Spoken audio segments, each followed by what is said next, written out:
అందరికీ నమస్కారం. ఆంధ్రప్రదేశ్ రాష్ట్రంలో మే 13వ తారీఖు నాడు జరగబోయే ఎన్నికల్లో తెలుగుదేశం పార్టీని గెలిపించే స్టార్ క్యాంపెయినర్ల మేమే అంటూ ముందుకు వస్తున్న వారు ఎవరంటే ప్రతి నెల 1వ తారీఖు నాడే జీతాలు అందుకోవాలని కోరుకునే లక్షలాది మంది ప్రభుత్వ ఉద్యోగస్తులు మరియు పెన్షనర్లు, ప్రతి నెల నిరుద్యోగ భృతి కోరుకునే లక్షలాది మంది నిరుద్యోగ యువత, ప్రతి నెల 4,000 రూపాయల పింఛను కావాలని కోరుకునే లక్షలాది మంది అవ్వాతాతలు, ప్రతి సంవత్సరం 3 ఉచిత గ్యాస్ సిలిండర్లు మరియు 18,000 రూపాయలు కోరుకునే కోట్లాది మంది మహిళలు, తమ ఆస్తి పత్రాల మీద, పాస్ పుస్తకాల మీద జగన్మోహన్ రెడ్డి ఫోటో కానీ పెత్తనం కానీ ఉండటానికి ఇష్టపడని కోట్లాది మంది రైతులు, 20 లక్షల ఉద్యోగాలు కోరుకుని ఆంధ్రప్రదేశ్ రాష్ట్ర యువత, కరెంటు ఛార్జీలు, ఆర్టీసీ ఛార్జీలు, ఆస్తి పన్ను బాధుడితో విసిగెత్తిపోయిన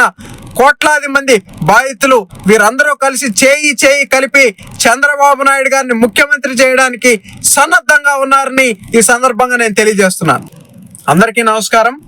ఆంధ్రప్రదేశ్ రాష్ట్రంలో మే 13వ తారీఖు నాడు జరగబోయే ఎన్నికల్లో తెలుగుదేశం పార్టీని గెలిపించే స్టార్ క్యాంపెయినర్ల మేమే అంటూ ముందుకు వస్తున్న వారు ఎవరంటే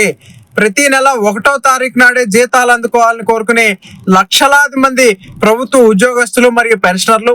ప్రతి నెల నిరుద్యోగ భృతి కోరుకునే లక్షలాది మంది నిరుద్యోగ యువత, ప్రతి నెల 4,000 రూపాయల పింఛను కావాలని కోరుకునే లక్షలాది మంది అవ్వాతాతలు, ప్రతి సంవత్సరం 3 ఉచిత గ్యాస్ సిలిండర్లు మరియు 18,000 రూపాయలు కోరుకునే కోట్లాది మంది మహిళలు, తమ ఆస్తి పత్రాల మీద, పాస్ పుస్తకాల మీద జగన్మోహన్ రెడ్డి ఫోటో కానీ పెత్తనం కానీ ఉండటానికి ఇష్టపడని కోట్లాది మంది రైతులు, 20 లక్షల ఉద్యోగాలు కోరుకుని ఆంధ్రప్రదేశ్ రాష్ట్ర యువత, కరెంటు ఛార్జీలు, ఆర్టీసీ ఛార్జీలు, ఆస్తి పన్ను బాధుడితో విసిగెత్తిపోయిన కోట్లాది మంది బాధితులు వీరందరూ కలిసి చేయి కలిపి చంద్రబాబు నాయుడు గారిని ముఖ్యమంత్రి చేయడానికి సన్నద్ధంగా ఉన్నారని ఈ సందర్భంగా నేను తెలియజేస్తున్నాను.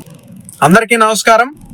ఆంధ్రప్రదేశ్ రాష్ట్రంలో మే 13వ తారీఖు నాడు జరగబోయే ఎన్నికల్లో తెలుగుదేశం పార్టీని గెలిపించే స్టార్ క్యాంపెయినర్ల మేమే అంటూ ముందుకు వస్తున్న వారు ఎవరంటే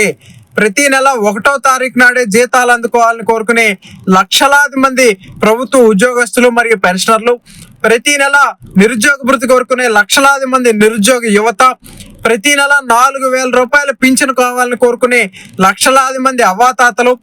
ప్రతి సంవత్సరం 3 ఉచిత గ్యాస్ సిలిండర్లు మరియు 18,000 రూపాయలు కోరుకునే కోట్లాది మంది మహిళలు, తమ ఆస్తి పత్రాల మీద, పాస్ పుస్తకాల మీద జగన్మోహన్ రెడ్డి ఫోటో కానీ పెత్తనం కానీ ఉండటానికి ఇష్టపడని కోట్లాది మంది రైతులు, 20 లక్షల ఉద్యోగాలు కోరుకుని ఆంధ్రప్రదేశ్ రాష్ట్ర యువత, కరెంటు ఛార్జీలు, ఆర్టీసీ ఛార్జీలు, ఆస్తి పన్ను బాధుడితో విసిగెత్తిపోయిన కోట్లాది మంది బాధితులు వీరందరూ కలిసి చేయి కలిపి చంద్రబాబు నాయుడు గారిని ముఖ్యమంత్రి చేయడానికి సన్నద్ధంగా ఉన్నారని ఈ సందర్భంగా నేను తెలియజేస్తున్నాను.